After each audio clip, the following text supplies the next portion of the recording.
Pernah tak korang menghadapi situasi di mana bila korang buka je dompet, korang tengok dekat dompet tu duit tinggal sikit. Logik manusia kata kalau kita bagi sedekah, duit kita akan berkurang. Tapi sebenarnya kawan-kawan, logik iman berbeza pula. Jom kita tengok. Ramai orang tunggu kaya baru nak bersedekah. Alasannya apa? Duit aku pun cukup-cukup makan. Tapi sebenarnya sedekah itulah yang memecahkan kebuntuan rezeki kita.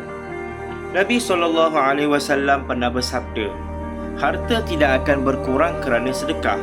Allah tak pernah mungkir janji. Bila kita mudahkan urusan makhluk di bumi ini, Allah akan mudahkan urusan kita dari langit. Kadang-kadang rezeki lepas sedekah ni magic. Kadang-kadang bukan datang dalam bentuk wang ringgit, tapi dalam bentuk kesihatan, dalam bentuk urusan kerja kita dipermudahkan, ataupun ia datang dalam bentuk kita ni dijauhkan daripada musibah. Jadi guys, jangan tunggu kaya baru korang nak bagi sedekah. Mulalah dengan RM RM1 mula hari ini. Dan cuba komen dekat bahagian komen tu apa keajaiban sedekah yang korang pernah rasa.